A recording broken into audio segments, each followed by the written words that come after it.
Hi, and welcome back to podcast over a convenience store, talking Twin Peaks. This is a podcast where myself, Joe Fremming from the Joe Down, and Paul Muad'Dib from Cast That Movie, we talk Twin Peaks. This week, we're going through episodes 6 and 7, Cooper's Dream, and Realization Time. So we're heading into we got one more episode left of this season, which we'll discuss in 2 weeks. But how's it going, Paul? Hey everybody. All right. I'm gonna apologize to everyone in advance right now. I think I'm not the only one, but sleep is not coming easy these days, and so if I seem a little subdued, it's not because I'm not excited. It's not because I don't want to be here. Believe me, this has been something I've been looking forward to for the last 2 weeks because I get to talk about Twin Peaks and escape everything else that's going on because of Voldemort. Yeah, Voldemort. Yeah, Voldemort. The Black Lodge is taking over the planet. Something's going on. It sucks. This sucks, but we get to talk Twin Peaks, which we certainly love to do. I'm just going to say right now, I believe that if the Black Lodge is covering the Earth, I'm going to blame Wyndham Earl. So this is another reason why I fucking hate that character.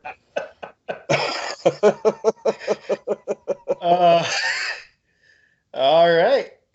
And so with these two episodes, there really isn't much because we've been kind of viewing the backdrop of Jacob Wetterling's kidnapping. This timeline where we're at right now, and there's going to be like maybe a few other things down the road, but it's kind of where his case stopped kind of cold and went into like a lot of clusterfuck with the FBI and law enforcement and everything, which we've touched on. It became just a huge rumor mill. Everything's going crazy, kind of like going on right now where we have no idea what's going on when this nightmare is going to end. Mm-hmm. Goddamn Voldemort. Goddamn Voldemort. Yeah, you're exactly right. What was happening right now in the Jacob Wetterling was by this time it had become national. And this was something that later I watched and I don't know if it's a documentary you can find anymore. I think it was done by one of the local news stations. My mother was obsessed with the case, obviously, and there was like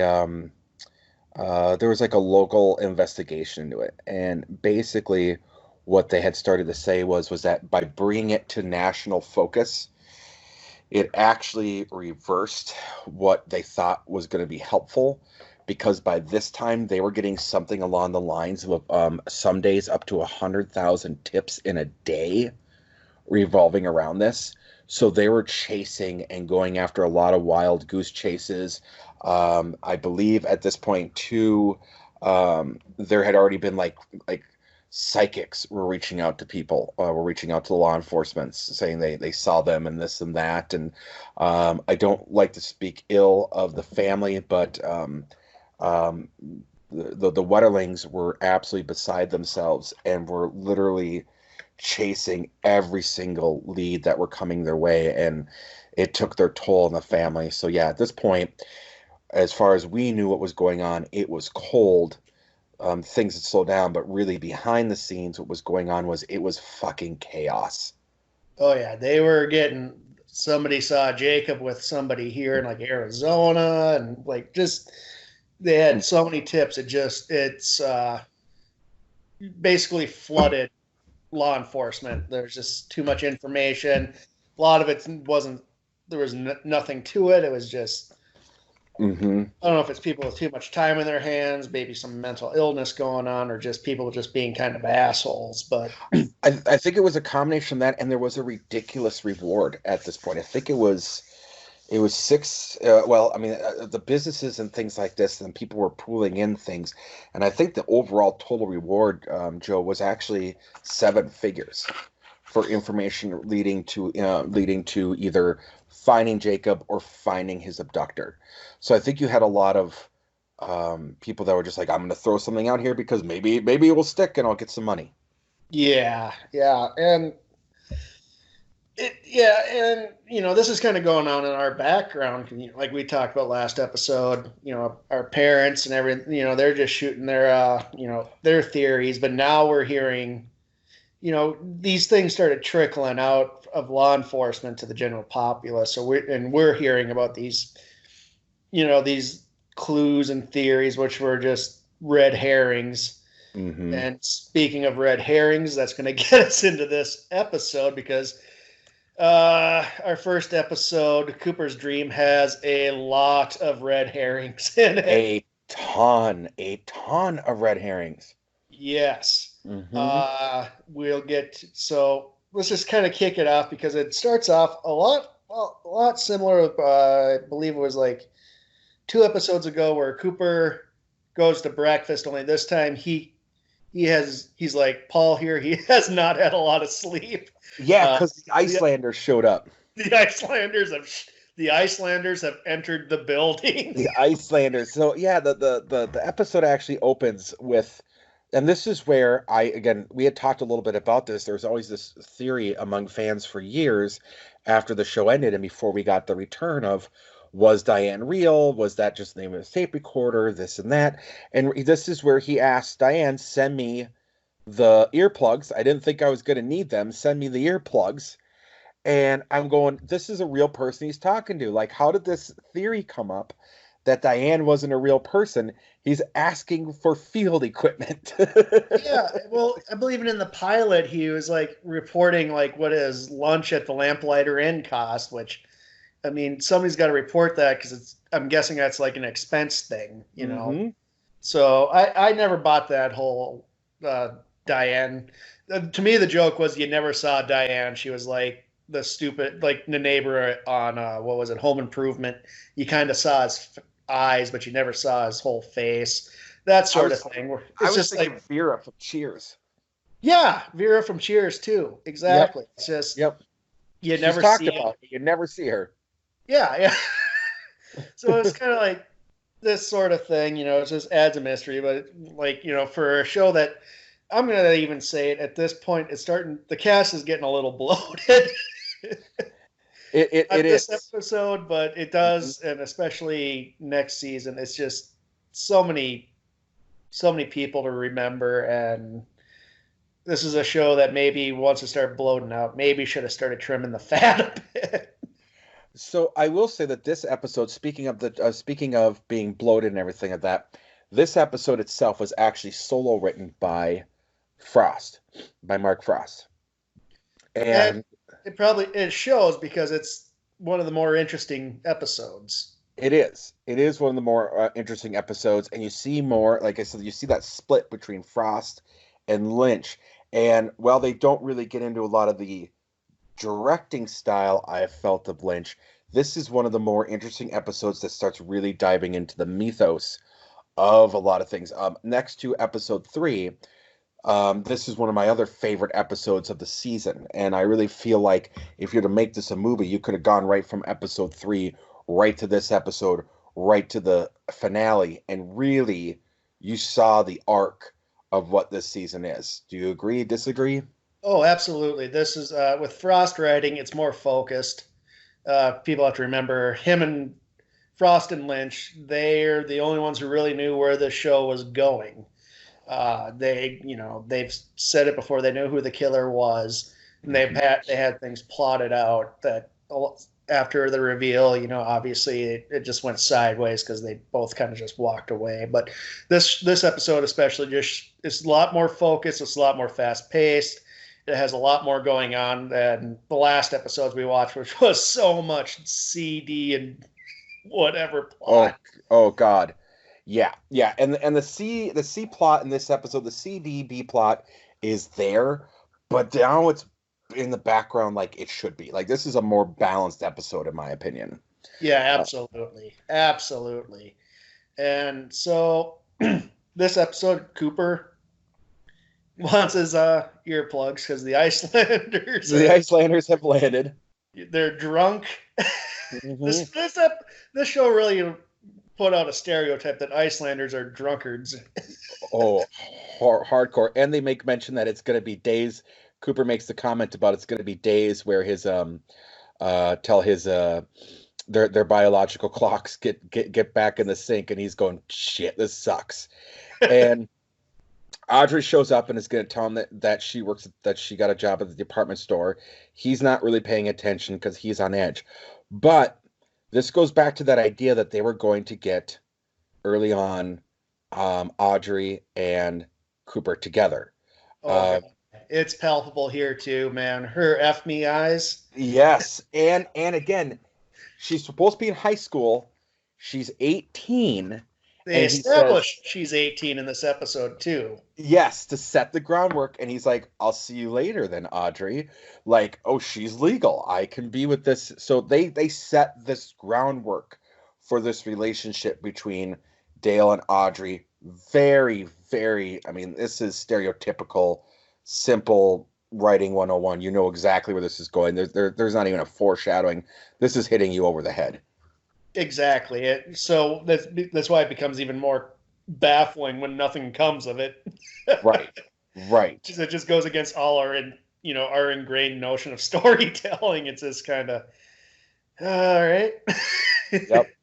Yep. Absolutely. So then get some of this B plot. The Norwegians, Jerry Horns brought them over to sign the papers. Again, this is Helba. the worst. Helba, she gave a leg of lamb. Yeah.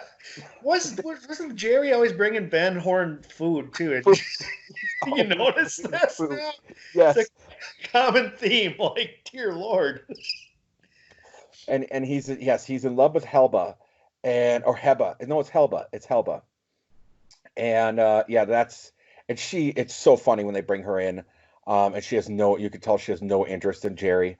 But yeah, so yeah, they're doing that, and then Leland shows up, and he's a wreck. Yeah, he's looking like how we all are right now. Oh, he is just.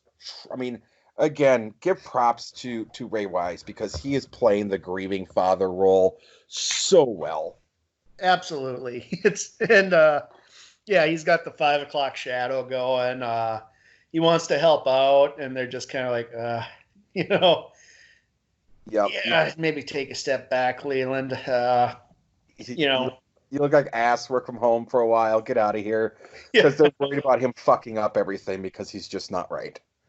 Despite the fact that this is a highly flawed business deal from the start, maybe having a lawyer be like, "Hey, you guys can't develop land that isn't yours yet."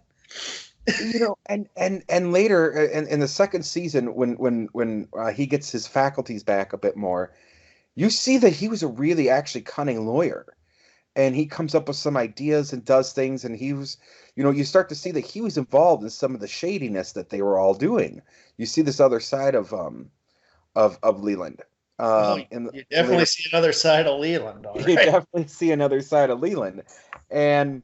So, yeah, I agree with you. I think it's kind of odd that they wouldn't want a lawyer involved in some of these things because these guys are dipshits. So, apparently Cooper went home to sleep or went back to the lodge to sleep. And then everyone's still there. The scene where they're going through the back of the apartment and they all head back to Jacques' apartment. And they're all eating donuts with their rubber gloves. Yes. Well, it's a crime. It's a potential. They're investigating. They have a warrant. Like, I don't think you want to be stomping like powdered sugar all over the place. Eat the donuts outside, everybody. So I'm watching with my wife. My wife, she does social work and she has to wear these gloves and things, and she's just like, nobody does that. Like your hands are contaminated from all this stuff.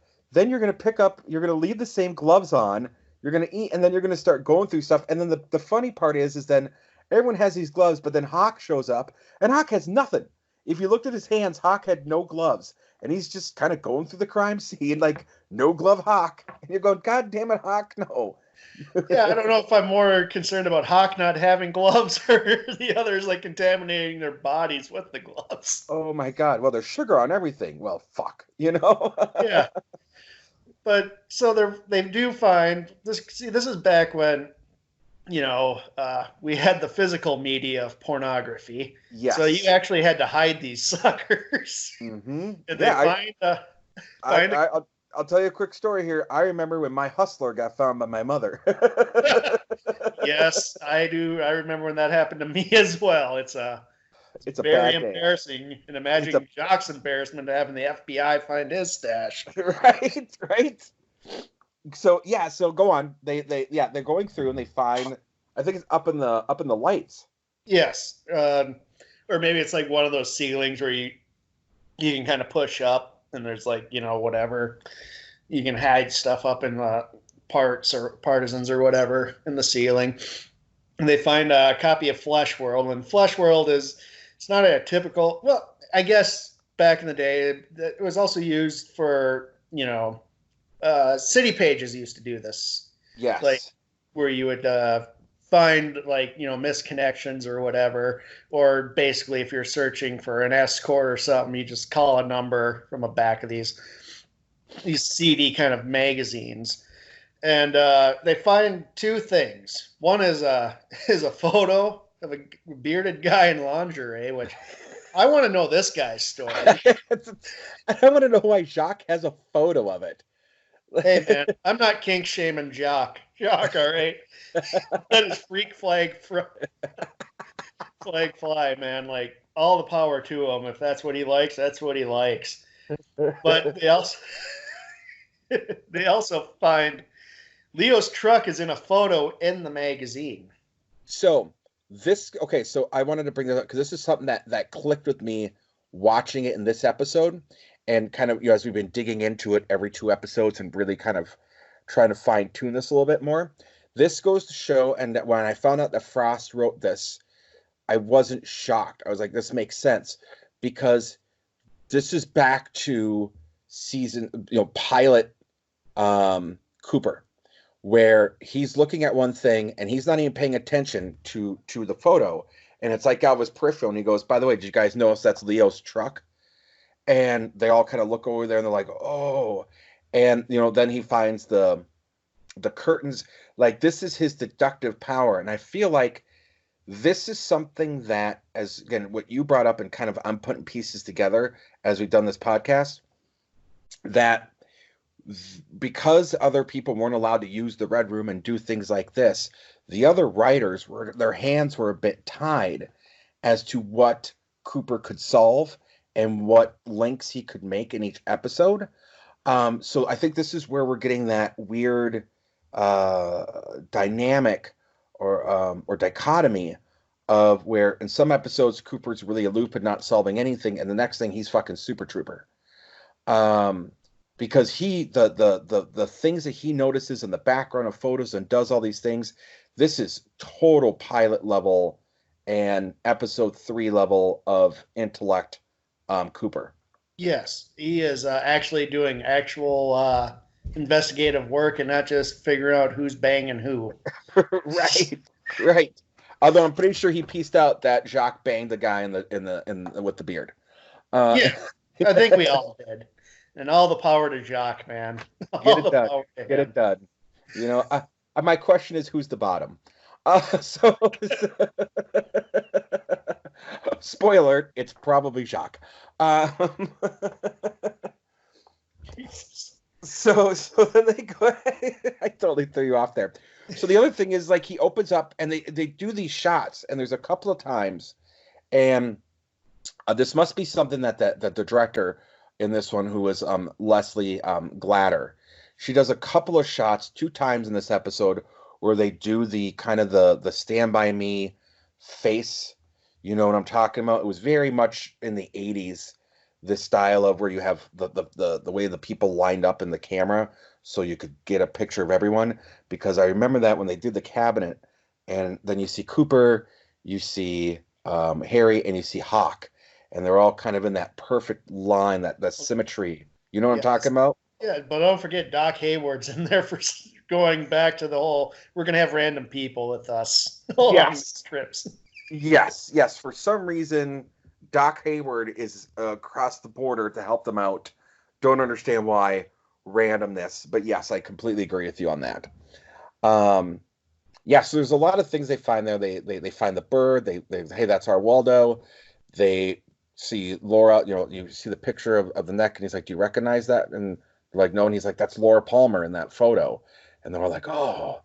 And again, there's this tiny little photo that's in a cabinet, and Cooper sees the red drapes, and he knows he needs to go because of his dream, and that they need to go find this cabin that Jacques is paying a ridiculous amount, like getting tons or like 50 gallons of gas for this cabin. What the fuck?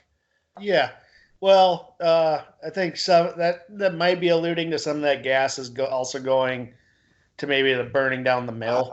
Yes. Okay, makes sense. Well, because you got two big gas cans. Yeah, comically large gas cans, which we'll Comically get to large when gas. we see them. Like that really just stood out to me.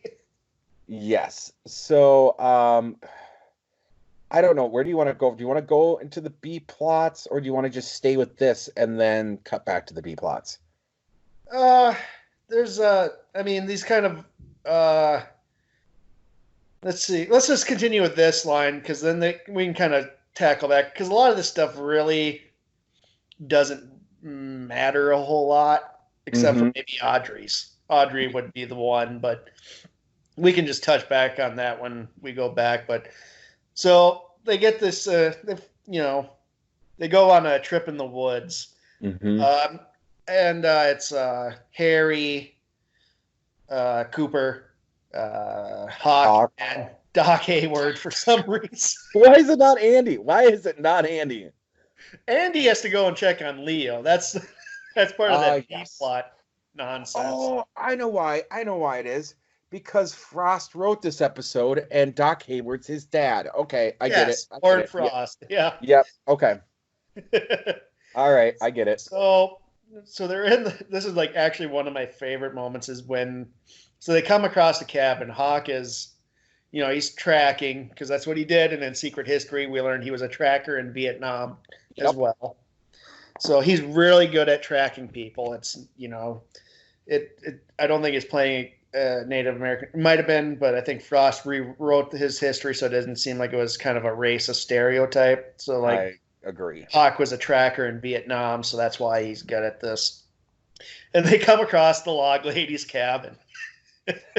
And she is upset with them. Oh, she's so mad at them because they're late. 2 days late. 2 days late. They were supposed to be there already, which is... There's so much to unpack on that. What is that? She is so attuned to what's going on in those woods and, the lodges. I mean, we'll probably do an episode on Secret History, which I'm actually rereading right now. Good, I'm doing the same thing. But Margaret Lanterman, it was part of she disappeared as a child for numerous days. Log lady's name is Margaret Lanterman. She when she was found, she had these kind of burn marks on her body that or these symbols are very important, especially in the mythology of Twin Peaks. Yes. I believe hers looked just like the two mountains type thing. A lot of I mean, if you're rereading Secret History, there's a lot of Frost uses a lot of cool. He borrows heavily symbolisms from Masonry because they have he does a lot of cool symbols that are like they're mysterious. So this is by design. But Log Lady, she's been expecting them, and she has tea and what was it? She didn't have cake though. She made sure she did not have cake for them. Yep. But I think she had like cookies. She had cookies for them. She was. I don't know what's up with her with that cake, but she was pretty adamant she's not baking a cake for these fuckers. Because it get all over the second log of the cabin that they find. Yeah. So this is the part where she makes Cooper finally talk to her log. which I love because he goes full in, like where he is apprehensive, I think, in the pilot because he was still adjusting to these people. Mm-hmm. His dream has him going full forward. I mean, we're this is going to be spoiler heavy all throughout these podcasts, but he's Blue Rose Yes. FBI, so he's kind of expected to embrace the supernatural. Yeah, and I think this is a great time to really bring up what is the Blue Rose Supernatural, because I think it goes to show, because in the first one he was odd, and again, knowing what we know and how they kind of retcon things and change things around in the secret history and the books and things like that, it is a bit odd to me that he would have been apprehensive in the first place. But yes, in this one he is all in on that. So essentially, the Blue Rose version of the FBI, they're looking at the things that the conspiracies, the supernatural, the alien, Yeah, um, they're basically X-Files type thing. They're mhm. not officially sanctioned by the FBI, which is another thing we learned. They're Yep. kind of like on the down low, which is interesting. But this came out of a very real program called Project Blue Book. Project Blue Book. Yeah, that's a very real program. And I'll dig into a little bit about Project Blue Book, because I'm actually a huge fan of what Project Blue Book was, kind of the conspiracy theory behind that. Um, so basically, what it was started in 1952, and it was the order. It was eventually officially ended in 1969. But the idea behind it was it was this secret program that was being documented by the Air Force, and they were going around doing everything on UFO studies, basically from 1952, but going back to previous studies that they had all the way up to the 70s.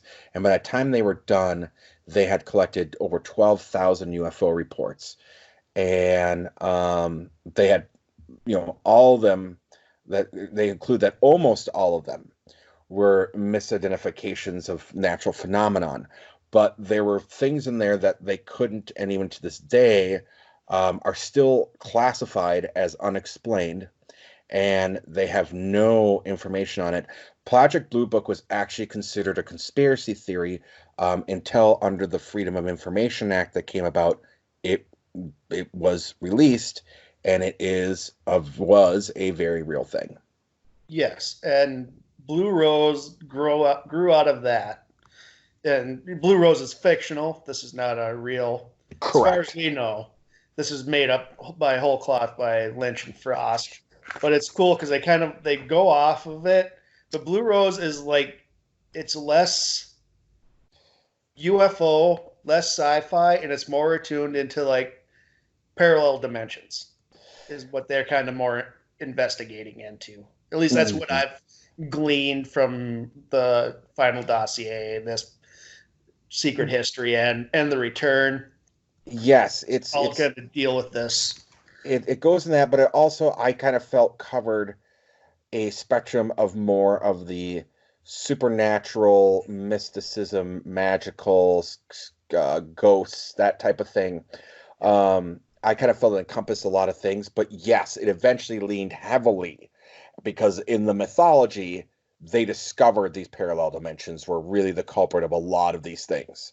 Yes, and hence why Cooper is he's attuned to what Margaret's talking about because I'm a if we go by Fire Walk with Me, he sees some pretty messed up things in the Philadelphia office that Uh-huh. So he's taking this in like he's not discounting it. We don't know what he believes, what he doesn't. We're not really told that, but he's talking to the log, and the log through Margaret tells us the events of that night, the night Laura died, and it corroborates a lot of the things they already knew that were not released to the general public. Yes. Yes, and this is one of those scenes when she does that talk. This is one of those scenes where I get goosebumps, because she was so good at at playing that character, and you believe her in when she's saying these things through the log. Yes, and it added this, like you said, the thread from episode 3 to here. A lot of that stuff in between. It helps, but this was like this is the logical next step in the show. This Mm-hmm. episode is, Yep. especially with the mythology, with the stuff that the mysticism that the show was the magic of this show in my mind is like the surreal. And I mean, honestly, when I first got into reading the secret history, I was like, oh God, please don't make this about UFOs. And But they don't. It doesn't. It's these entities are a whole other thing. whole other thing. Whole Whole other other, thing. whole other thing. The Yep. UFOs are there, but that's beside the point, which is an odd thing to say, but it's goddamn Twin Peaks. It is goddamn Twin Peaks, and I do feel like, because again, Frost is a history guy, so I think he draw the natural conclusion of how do I get from something and from like Project Blue Book to the Blue Rose, and I think that's why in the beginning there is some alien stuff in there, but it's dismissed right away as these things, and it's so good. Yeah, because like later on we'll talk about it, especially with because Major Briggs he's there on Project Blue Book investigation. So it's splintered between the military and the FBI. Mm-hmm. They end up kind of finding that they're both chasing the same thing because we'll find out in season 2 that Major Briggs comes across something from their satellites that doesn't come from the cosmos, but it comes from within. Yep. And interestingly enough, since we're giving away spoilers a little bit, if you read the secret history and the dossier, you learn that Cooper unknowingly was supposed to be kind of the replacement of of Major Briggs in that area. That he was Yes. going to be groomed to be the next guy to kind of watch over what was Twin Peaks.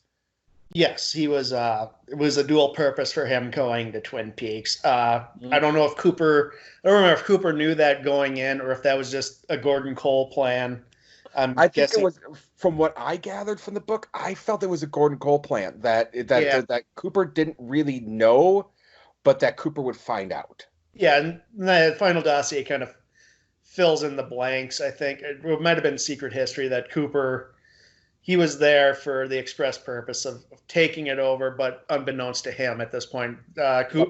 Gordon Cole, because Gordon Cole plays a big role in Secret History as a behind Mm. the scenes guy, and he wanted to kind of marry these two things together.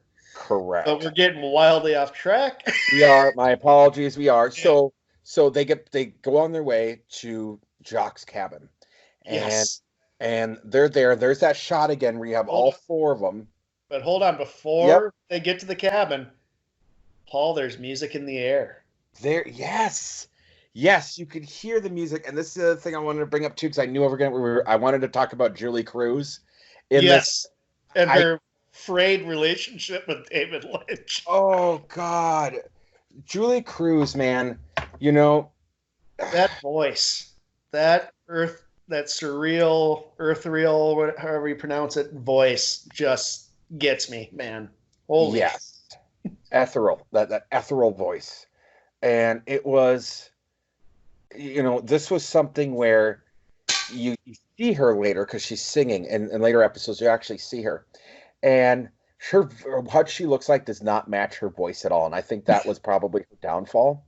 As we got into the age of videos and things of that nature, how she did not have a better music career is beyond me because she has an amazing voice and she does a lot of the songs. And yeah, so you hear Julie Cruz's voice in the air. And let's talk a little bit before we get into there and get into that and where this music is coming from. They're all hanging out there and you can hear this music playing. Um, Talk about the frayed relationship between Julie Cruz and Lynch because they were big time collaborators musically. David Lynch has done a lot of collaborations musically, and it always seems like that all of his relationships get frayed.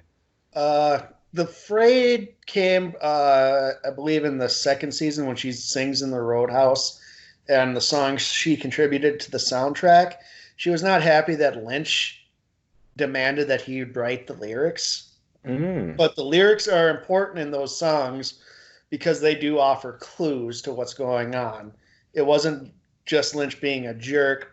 It's just it was by design. But she's a creative person. She wanted more control. I mean, I think he also had Angelo do the music, and I Yes, think he did.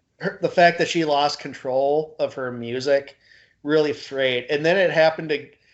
So this took like decades for them to bury the hatchet, and then it happens again in the return Oh because her gosh. song is cut short in the Roadhouse part at the end of the penultimate episode. Oh, I didn't know Is that. episode 17 leading in 8 Yeah.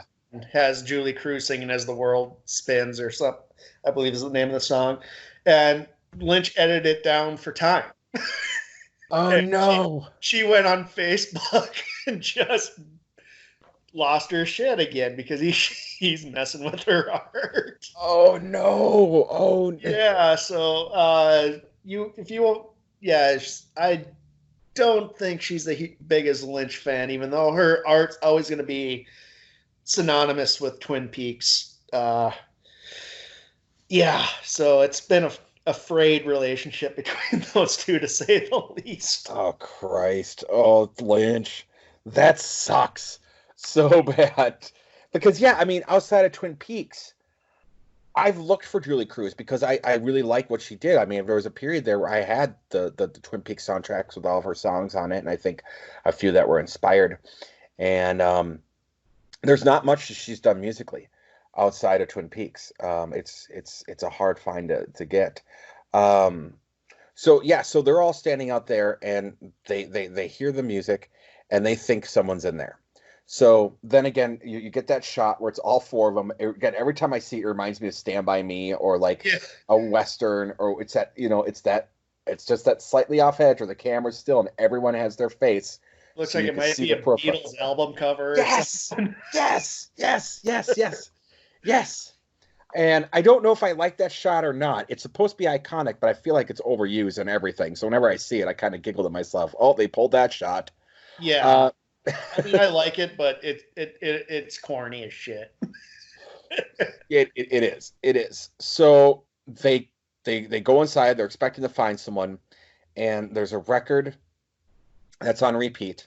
And as Cooper takes it off, what does he say, Joe? I forget. What does he say? He says, "And music is always in the." Yes, that's Yep. right. He does. He says music's always in the air, Yep. and the red curtains, and oh yeah, this is. There's blood on the floor. There's film in a camera. There's so many red herrings here. The music in the air part, the red curtains are huge uh, red herrings. These are huge clues. As we see in Fire Walk with Me, Laura was there the night she died. Yep. That blood on the floor, I believe, is probably hers. And I just kind of want to kind of blend these two parts here because we're gonna glance over it. But Maddie Ferguson in this, I think it's in this episode, she's talking about Laura. She says like, I think I knew her better than Mm-hmm. anybody else, and Lauren I in the red room says, I think I know her, but sometimes my arms bend back. Yes. And this is my cousin. Doesn't she look exactly like Laura Palmer? So that's another red herring I picked up watching this. Mm-hmm. A lot of the clues that were given the Cooper's dreams are resolved in this episode in terms of, if as you look at it, you go, okay, these were the clues. This is the episode where the clues are kind of coming in the play a big time. And they they find the cuckoo clock filled with the chips, and one of them drops out, and it's got the peas. They're like, this is what it is. And the blood was a mixture of Laura's and Jacques, because I believe Okay. Jacques was shot in if I remember correctly, Jacques was shot in the cabin, not outside. What I don't know if Jacques was shot. He was in Fire Walk with Me. He walks outside to pee. Oh That's when yeah. uh, spoiler, Leland hits him over the head. Yep. Yep. Spoiler. If you haven't figured it out by now, you know who Bob is. It's just been 30 years. Yeah. And like, because we're going to put this out before it happens this week, Kyle MacLachlan is doing a live tweeting thing of an episode of Twin Peaks. Yes. On Wednesday, 1:30 Pacific Central, which I believe is about 4:30 here. Mm-hmm. So, yeah. I'm going to try. Well, shit, I got to work, but everybody else, go ahead. It'll probably be pretty interesting. Shelley will probably be his secret guest based off the clue he gave. Oh, really? Okay, cool. That'd be awesome. Yeah. Yeah. So, I mean, there's a lot of things that are retcon because, again, it is. Yeah, I think you're right now that you mentioned it that he wasn't shot, and so I don't know where the blood from his shirt came from. And there's a lot of inconsistencies between what you find in Fire Walk With Me, which Fire Walk With Me is the prequel leading up to the death of Laura Palmer, and this whole scene of them being in this cabin is portrayed, but it's very different than what they explained what happened in the show. So then they find Waldo. They find the that's almost dead from dehydration and starvation. So everything's kind of leading to, like, the big red herring here is that Leo is the one that killed Laura Palmer.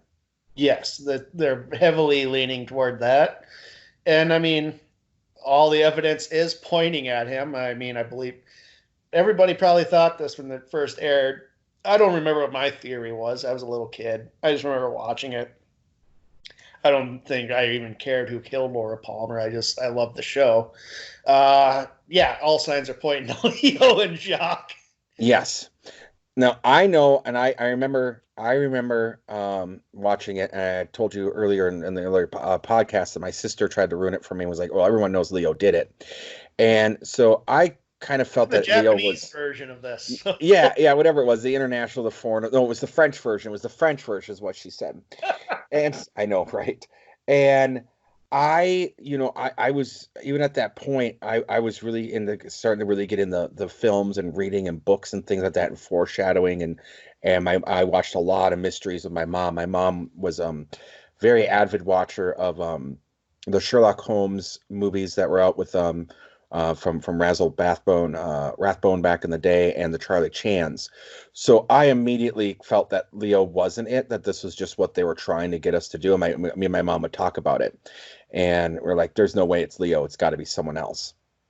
And because it would just be too simple if it was Leo. So all roads are leading to Leo, this is a good point, I think, to switch to the B plot. Yeah, we'll probably go a little fast through this just because but I don't, again, the B plot, I enjoy watching it. I don't like talking about it. I agree. So Shelley and Bobby are continuing their cockamamie scheme to set Leo up as the murderer, which, I mean, I guess you really don't need to be throwing red herrings to the police since he's probably suspect number one right now. Exactly. Yeah. They have no clue what's going on. Andy, they're having their gun foreplay again. Andy shows up and is like, they're lying about where they've seen Leo, which is stupid, because if they had just told them that, hey, Leo tried to kill me, they could have gotten Shelley some help, and they already wanted Leo. It was just stupid. Yeah. Leo tried to kill me, and by the way, here's this really bloody shirt he had from the night Laura Palmer wasn't killed. Right. They're idiotic. Leo is watching from the house because he wants to figure out who she's fucking, is pissed off that it's Bobby. You also find out that Hank's a red herring in this one as well, because as Maddie,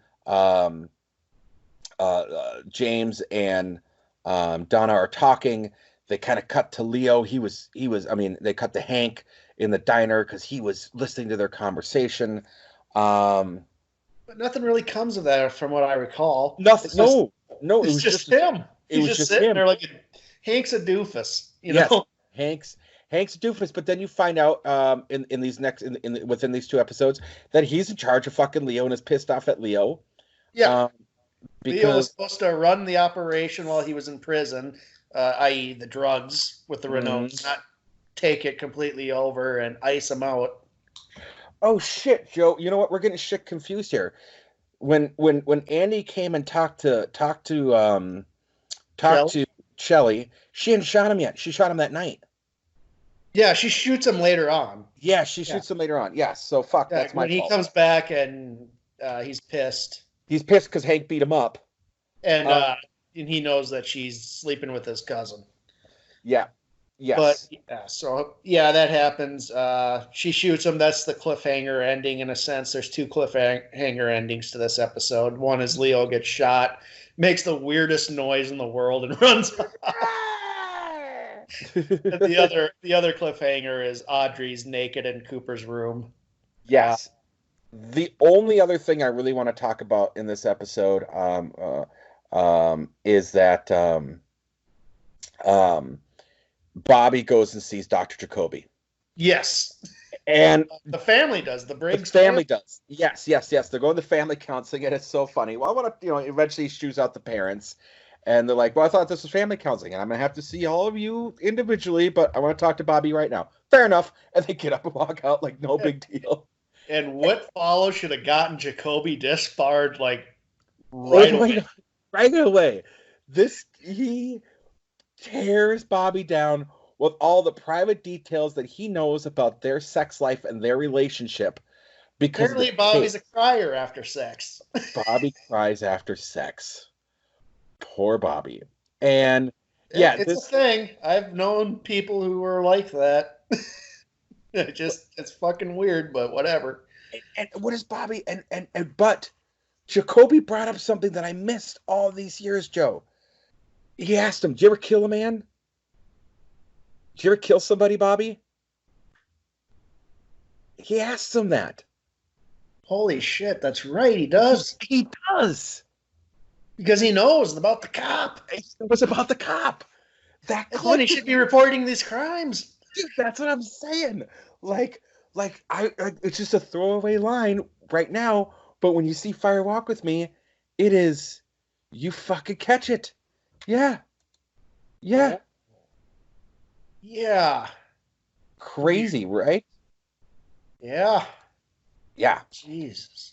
Yeah. So Bobby has a mental break where he actually kind of throws Laura under the bus for him selling drugs. She made him do it. Like, dude, man, that's not a good look on you. Blaming your dead ex-girlfriend for your problems. Yeah, she wanted me to sell drugs, blah, blah, blah. And, but they go on this whole thing about how she was a corrupter and whatnot. So, yeah, I wanted to bring that because I thought that was super interesting. One more thing I want to bring up this episode is the crow. The crow that flies out and sees Cooper and everybody investigating the Jacques cabin.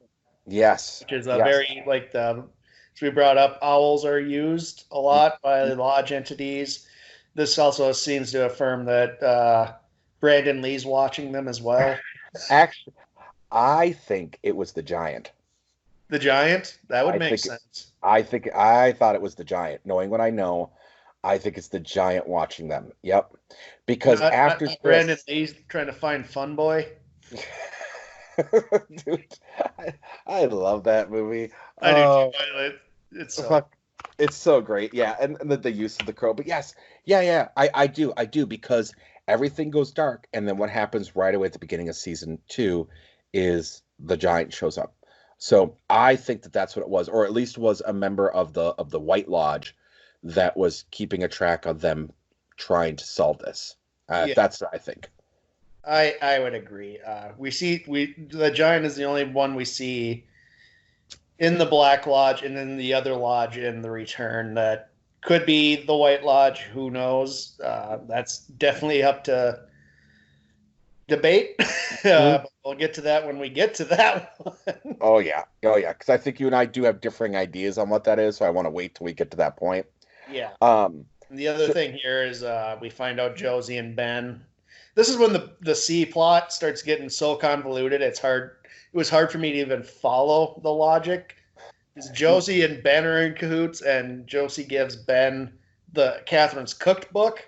Yes. Against cooked book that would have no impact whatsoever on the Ghostwood deal. And when she finds out that the book is gone, she freaks out, and it's fucking stupid.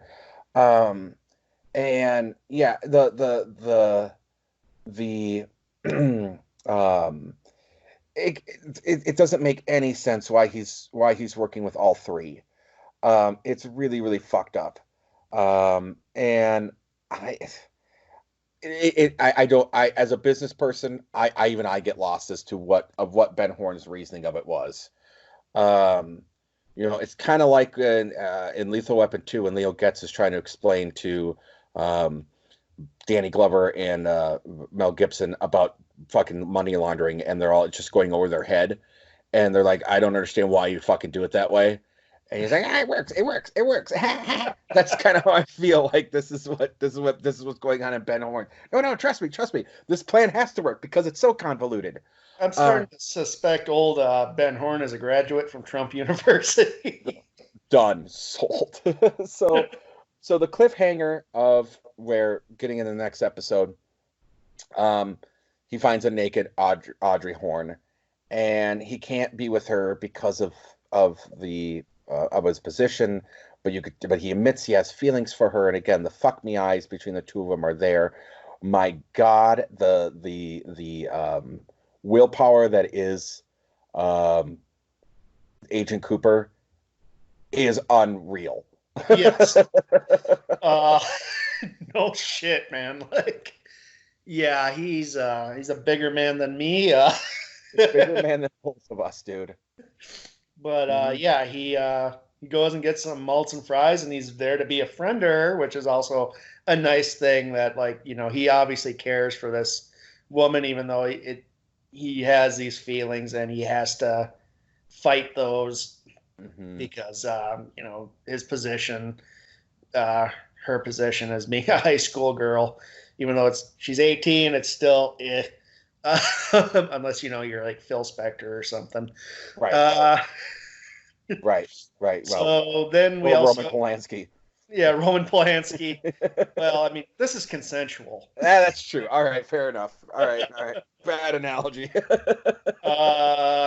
I'll glance over there's like some B plot between Andy and Lucy. Andy, she's upset with Andy. She has a call from her doctor. Surprise, she's pregnant. We don't get that until I think next season. Next season where it goes off the rails. Yeah.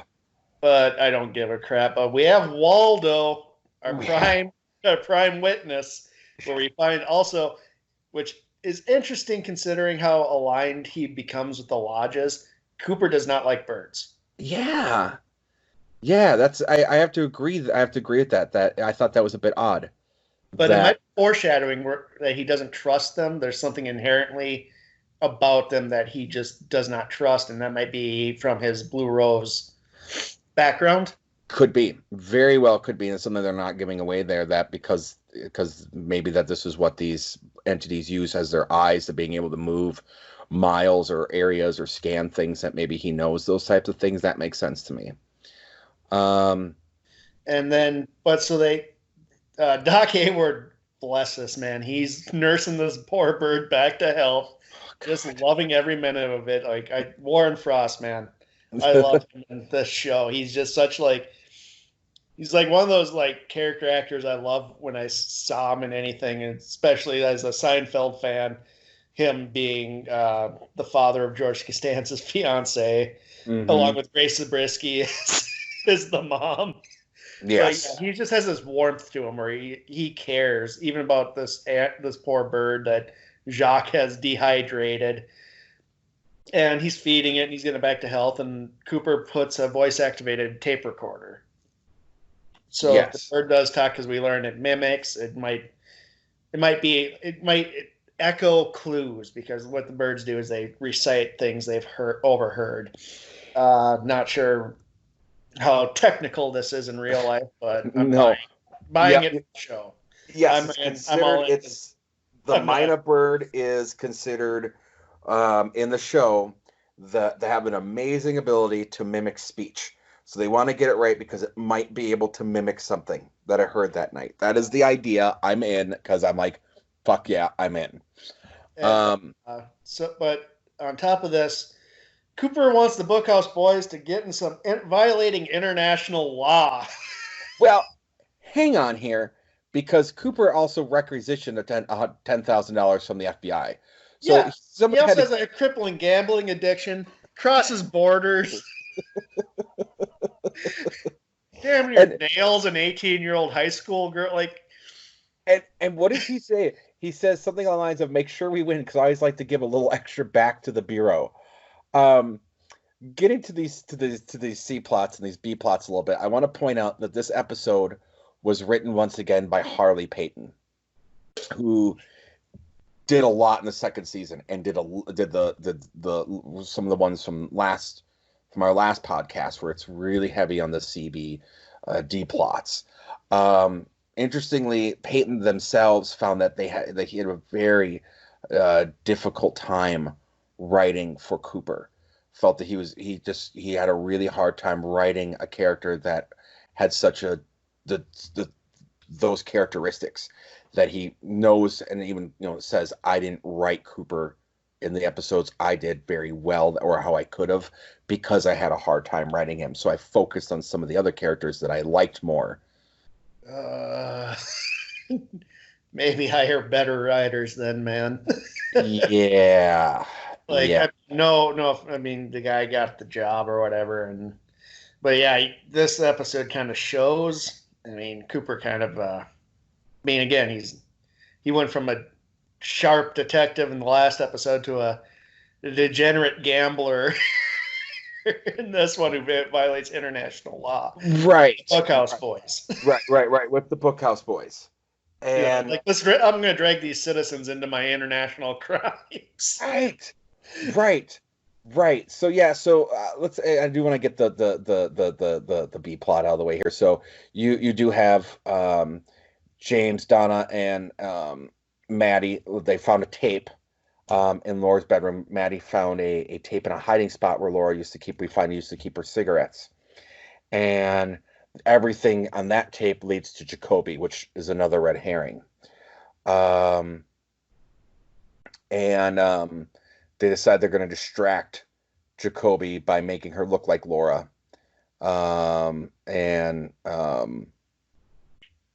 So yeah, there's that whole aspect going on there.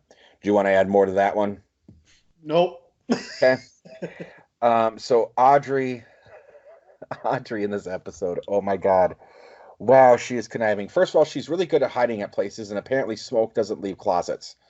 Well, everybody smoked back then, so it's all over the 80s was a giant cloud of cigarette smoke. It's just so funny to me. She's hiding in that dude's office, in that dude's closet. She just lights up a cigarette and watches, and I'm going, really? That's not very sneaky. So yeah, they landed the job at the perfume counter. She blackmailed the manager to get the job and not to tell her father, because that's where they're dealing in human trafficking of high school girls. High school girls. Got Ben Horn. Yep. Ben Horn from his own perfume department is having a guy that looks like a third-rate fucking mob man recruit girls to be whores at One Eye Jack's. Yep, across the border. So now Ben Horn is involved in an international prostitution ring. Yeah, there's so many laws being broken in this show. so many things that like the FBI could have been nailing the entire town on. All Cooper had to make was one fucking phone call, and the whole town would have got nailed for international crime things. But instead, he decides to get the Bookhouse Boys, requisition $10,000 from the FBI, and put Ed Hurley in a wig. A fantastic wig and a mustache, might I add. I love it. So funny. So I love it. And what does Cooper do? Nothing. He puts on glasses. He's like fucking Clark Kent. I'm gonna Clark Kent. I'm gonna put on a tuxedo and some glasses. I'm not even gonna change my hair. Your head look like an asshole. Here, I look like an asshole. By the way, I'm just gonna put on some glasses. I'm not even gonna let my stubble grow out or even change the way my hairstyle is. Um, so yeah, so they do that, and um, Leo is watching, is spying on the home, finds out that it's shot in the arm. yep, it's shot in the arm. They start doing stupid shit, and he's about to fucking take out Briggs with a goddamn sniper rifle that he somehow had, and then finds out that there's a bird that they got the Mina bird, and he freaks out and leaves right away to go take care of this fucking Mina bird that could turn him in. Which, I mean, that would be quite the step in law, like using a Mina bird's testimony. I mean, oh my god, it just creates more circumstantial evidence. But I mean, obviously, there's enough circumstantial at this point to already have Leo in jail. Oh yeah, we forgot that when they go to do this thing to get Jacoby, Bobby is for whatever reason planting drugs on James to get back at James. Yeah, pulling the old Easy Rider trick. Yeah, pulling the old Easy Rider trick by putting a bag of cocaine in the gas tank, and calls him in on it, and all because okay, so he's gonna be with Shelly. They're gonna get rid of Leo. He's gonna be with Shelly. What the fuck does he care about what the fuck James is doing at this point with Donna? Because, by the way, where's Snake during all of this? This is where the writing, especially this episode, and it really foreshadows the dip in quality in the second season, and that they didn't know what to do with the rivalry between Bobby and James. Yeah. I think they should have just left it as is. I think we've all accepted it. We didn't need a callback to this, what happened with Laura Palmer. Bobby's obviously and Shelly at this point. He hasn't mentioned James once until this episode where he's like, I'll get Leo and James. And it's like, yeah. I'm like, why the fuck do you care about James? Well, and again, you weren't fucking Donna. Mike was. Where's Snake in all this? Set up the rivalry between him and Snake. I would buy that a little bit more. Like, he's pissed because he's still running around with Donna. We haven't seen Mike. Did Mike leave town? What is Mike doing? I want to know. Well, he shows up in season 2. Exactly. And one of the most infuriating I don't even call this an F plot, but Mike. Oh God, with Nadine. Yeah. We'll get to it. We'll get to that. So they're tricking Jacoby by using Maddie as bait, have her dress up like her cousin Laura, blonde wig and all, to get Jacoby out of his house so they can break in and see what they can find snooping around his place. What they really want is she made one tape the night she died that Jacoby still has. Yes, and they believe that there's more tapes, so they want to find these tapes. Yeah, because of what she said in the thing, like, hey, I'll send you another tape, and like, there's got to be more. Jacoby did this. So they have her holding up a newspaper of that day. Video, which is like, yeah. That's a nice little nod to a bygone era. Oh, absolutely. I mean, it's so. I mean, when you try to watch it now, it's so Scooby-Doo anti-chronism. It just doesn't hold up.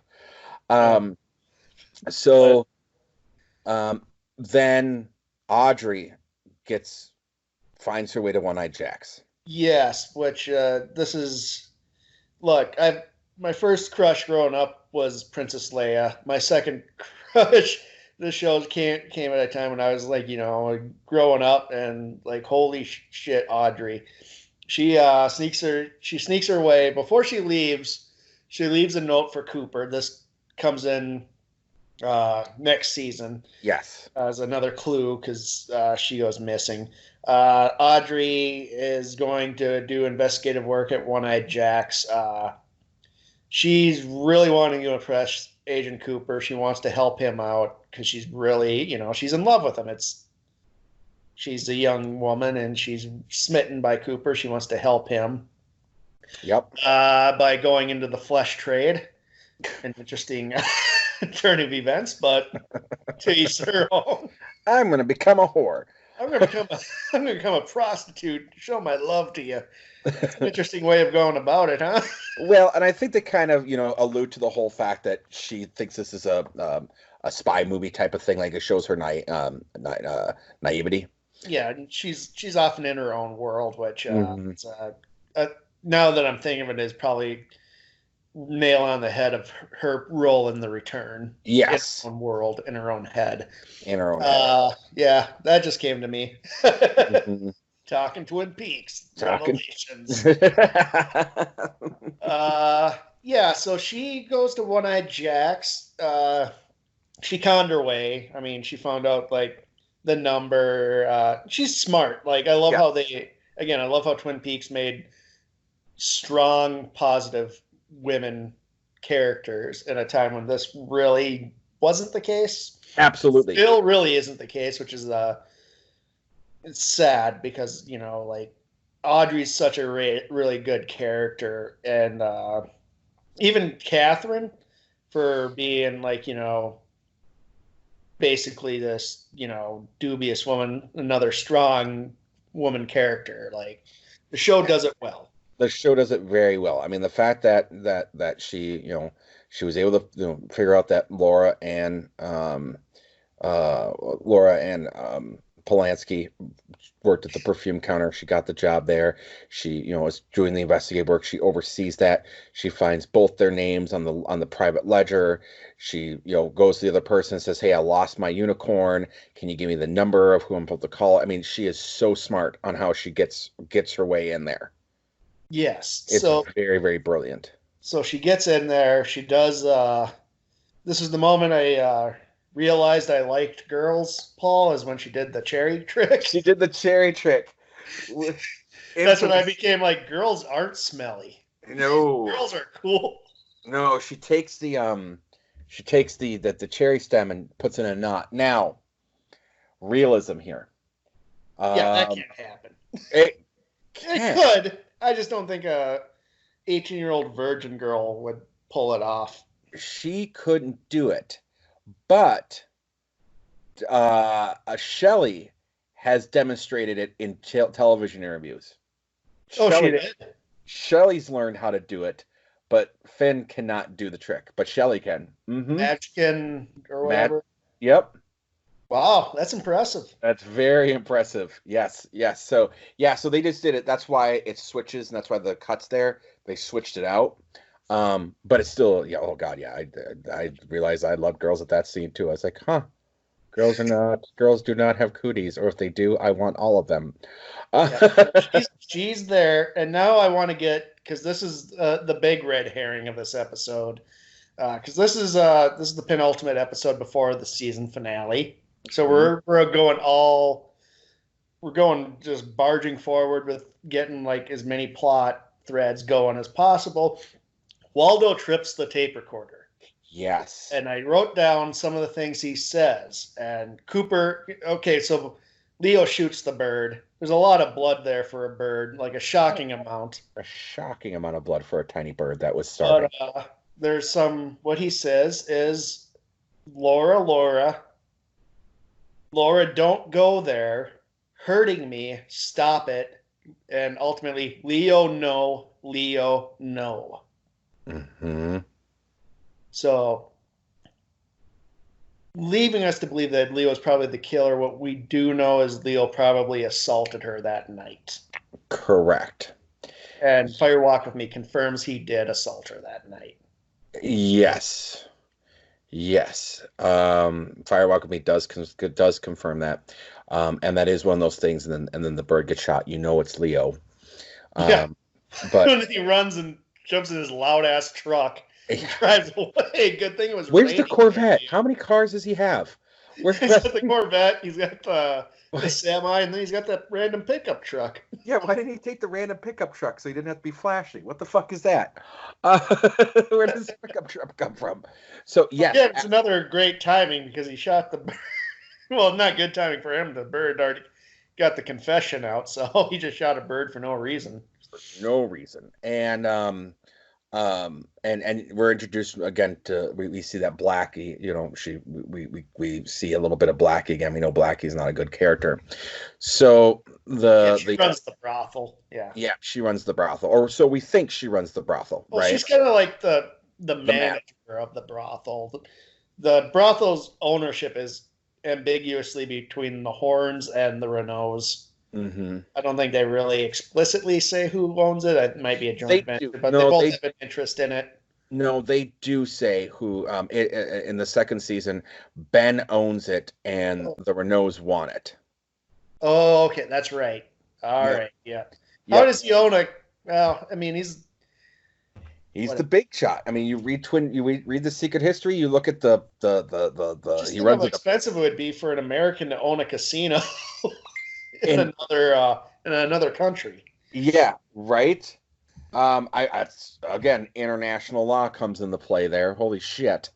So then the episode comes to an end when Catherine, a guy shows up with a new life insurance policy that's been taken out by Josie and Ben Horn. And I love how the guy explains it too. He's like, I thought it was highly unusual that you weren't there, so I withheld one because I wanted to do it. No, you withheld it because that's the fucking law. Yeah, you're doing your job so you don't get fucking busted if this turns out to be sideways on you. Right? And again, you're doing this the night before you're going to try and fucking kill her. Are you fucking dumb? Yeah. This is shit that you do years earlier in secret and let it sit and let it sit and let it sit.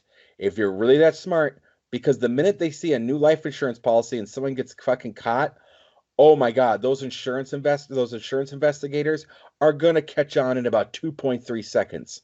Yeah, this relies heavily on the soap opera aspects of the show. It's not at the point where it's like frustrating like later on. It's just it's noticeable now that we're paying more attention for this podcast. Mm-hmm.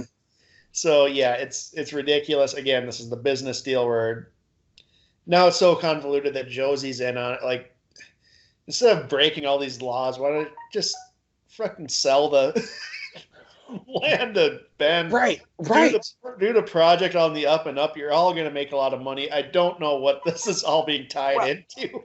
And here's the thing, Catherine. Okay, so Josie owns the mill. Catherine Martell is another interested party.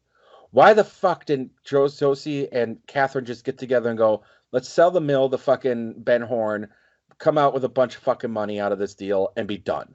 Like, why aren't these two, like, why is this happening? This is the dumbest fucking thing. Yeah. Because when you really break it down, it would be Josie and Catherine conniving against Pete to sell the fucking mill. Yeah, it does make sense. This is, again, it's always like this. This was like the part of the show when I'd stopped kind of paying attention. Sure. And every time I've watched it, I mean, I didn't care about it when I was little. Yep. I don't care about it now. And now I'm looking at it now with a more critical eye. It's so convoluted at this point now. It's like you said, it's the scene in Lethal Weapon 2, where it's like, yes. Why? Why, Leo? Cut. God damn it! Shut up, Leo. So, and then Josie calls Ben, letting her know that to go forward with everything, and Hank's standing there, so you realize that Hank is involved. So, yeah, they throw a bunch of plot lines right before this to just kind of what's it all gonna do? How's it all gonna come together? And oddly enough, we'll talk about it next episode. It kind of does. Yeah. They actually do a good job of kind of tying a lot of these things up and showing where all the threads are linked. Meet at the end, which is why I consider there's only a few shows where I think they did a perfect season of television where we ripped this apart, but I still consider season 1 of Twin Peaks one of the most perfect seasons of television. It's just like start to finish, I'm on board.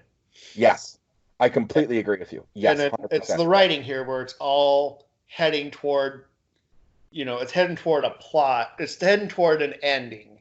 An ending is in sight here, and that's with season 2.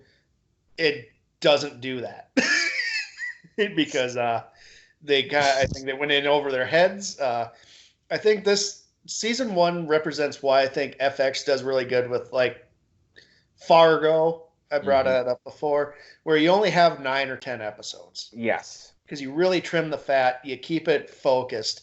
Because the next season's 20 odd episodes. Oh God, it's 20 some episodes, and yeah, I'm with you on that. And like, I also loved the Shield was one of my favorite FX shows back in the day. I still love it. I still think it's a great show up till season 4. Then it starts to kind of fall apart. But yeah, this is. I mean, it took years, and it took really doing this podcast for me to really kind of nitpick these few things. But I mean, Joe, every February, I do the Twin Peaks marathon, right? Yeah, I do it at least once a year where I revisit the show. Mm-hmm. I typically do it around February 22nd, 23rd to correlate with the show up. I'll be like, oh, it's Twin Peaks Day. Gotta do my marathon. And when you watch it in that regards, and even again when it was week to week to week to week, it was a little bit different.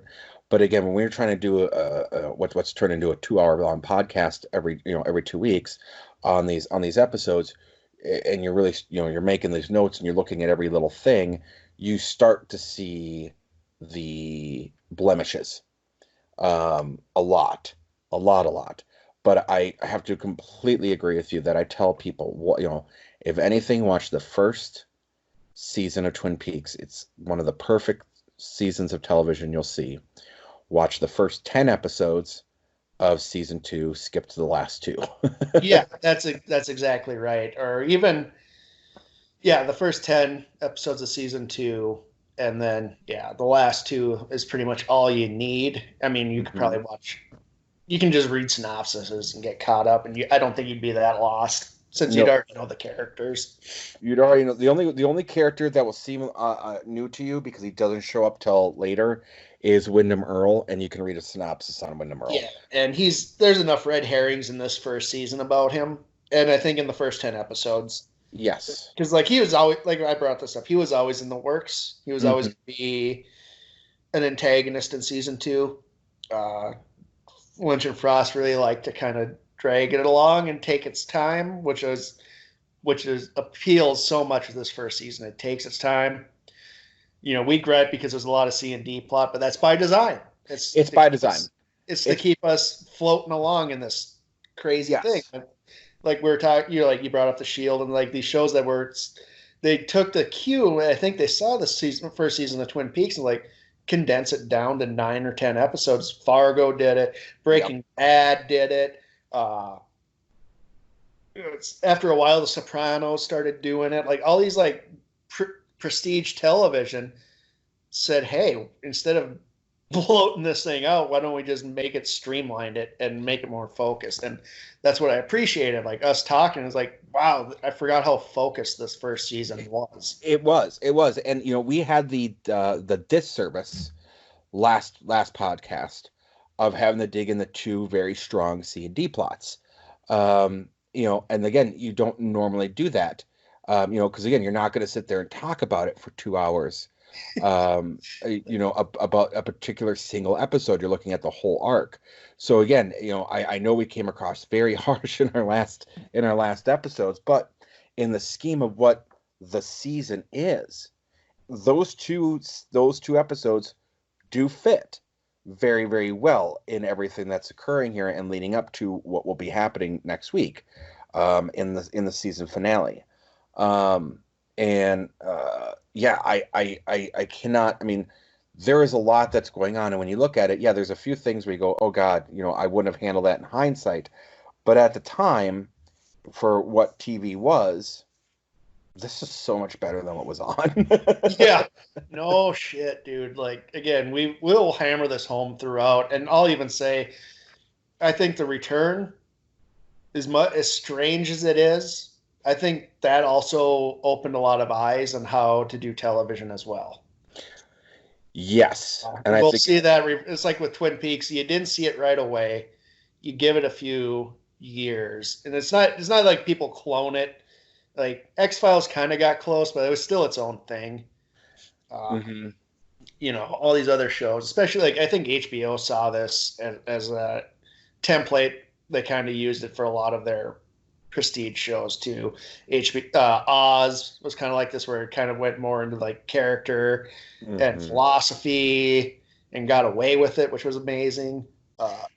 Yeah, this show. So yeah, this really set the benchmark for quality TV, and America was so stupid we didn't really notice at the time. We're just like, this thing's curious, it's strange, and then we didn't realize it was changing the world. Yeah, it really was changing the world of television. Absolutely, and I do think that eventually someone else may have come along, but it wouldn't have really given it the steroid boost, as it were, had it not been this, because this inspired so much different. Was then went on to inspire something else, went on to inspire something else. Yeah, absolutely. I do believe that there's a lot of shows, like everything, when you look at what we have for this golden age of television that we're dealing with, owes a lot of its roots to what is Twin Peaks. There's no question about that. Yeah, even Damon Lindelof, who did Lost, and he did the Watchmen miniseries. Like he credits Twin Peaks as his number one inspiration, in that you can do this on TV, where before the show came along, it wasn't. You couldn't No, do this. you couldn't. No, you could not do what was being done on TV. And this was so different, and it was so shocking week to week to see this thing and seeing the boundaries and the borders were just being. I mean, this was straight up wrecking ball. What was normal television? Yes. And so, I think with that, we come to an end, Paul. I would agree with you. Yeah, everything's set up now for what would be the season finale. And And holy buckets, the season finale, which I imagine we're going to do as its own episode, just I because believe it's so. to unpack. And Hmm. then we'll probably do season two's opener as its own episode, as that's like the pilot. It's about 2 hours long. Agreed. Yes, 100%. I want to do this one as a standalone. Talk about, there's some things I want to talk about, when we get to the end of it, what did it mean for that time when it was off the air and people were waiting for the second season? And oh my God, people were losing their fucking minds. Yeah, but they did really. This is also like it's a new thing, and we'll get into it because I don't want to yammer on too much. They did release The Secret Diary of Laura Palmer, They which was did. one of the first times a TV show did a tie-in spin-off with its own thing. You know what? Yep. That was a companion piece to what you're watching, which is, And I don't know if it had happened before, but this seemed pretty new when it came out. so I have probably in existence one of the very few copies um, of us. Now, when you and I went to the book signing for Secret History, we were allowed to bring the book and one other piece of Twin Peaks memorabilia for Robert Frost for Frost to sign. Um, I got him to sign a copy of the Secret Diary of Twin Peaks, even though he didn't write Yeah, they're it. selling them there though, so he They was were, signing those. yeah, fair enough. Fine. Ruined my. Jennifer Lynch, I believe, wrote it, right? Yes, his I think it daughter, was Lynch's Lynch's daughter. daughter, and then I have it somewhere. I think I still the town guide to Twin Oh, Peaks, yeah. the little pamphlet. Yep. I'll try to find it for the next episode, and I'll kind of, because it's really fun. It's really cool. It's like this highlights, and then it all has like this random like mysterious things in it, like like what the fuck? Like if I was visiting this town, I'd look at that, and be like, "Yep, get in the car, we're leaving." We're leaving. We're getting the fuck out of here. Yeah. Get that for the next one because I'd love to hear more about that. Because that's one thing I don't have. of memorabilia that I don't have with Twin Peaks. But yeah, I think that's what we should do. I think we should get into the next episode, maybe talk a little bit about the Secret Diary, and then the following one, do season 1, episode 1 by itself.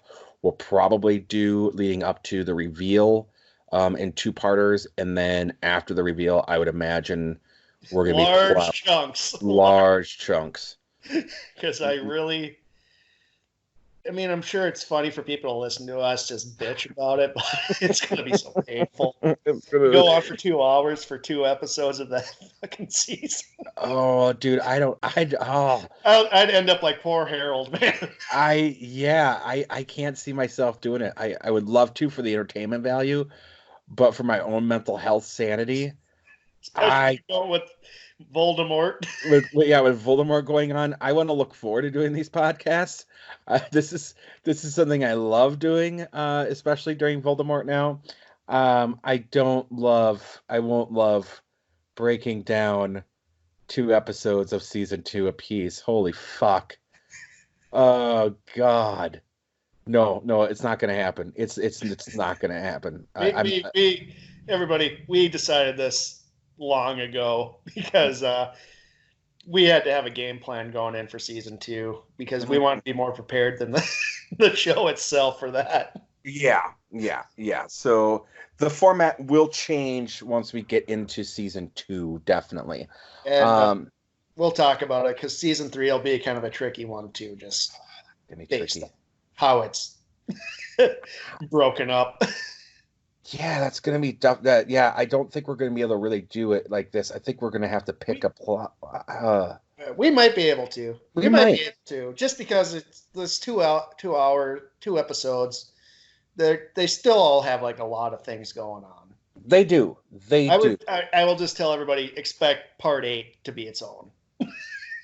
Part 8 will be its own for sure. And then probably the last episode will be its own. Yeah. I was going to say the last episode will be its own as well.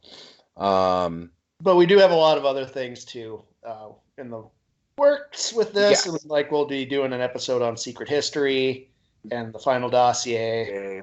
Mm-hmm. So we have a lot of mythology we want to unpack and discuss because I love nerding out about Twin Peaks, and I don't know a lot of people besides Paul I can do this with. Absolutely. I respected others in our movie things. Not so much into Lynch and Foster Twin Peaks. No. So I think we can wrap this up. And Joe, I want to thank you again for being in the last episode of. We haven't recorded our new one yet, so it's the retrospective of the of Cast That Movie. Once again, I want to thank you for being a part of that. We wholeheartedly enjoyed having you there.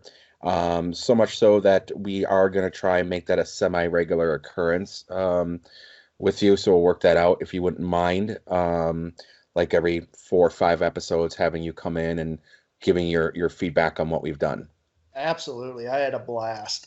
Awesome. Yeah, we loved having you in there. We loved having that dynamic and getting, because again, I will admit, when it comes to movies and kind of Scott and I, Joe and I are very pretentious. And we can crawl up our own asses sometimes in our pretentiousness. I think we all do. I mean, me and Brown are the same way.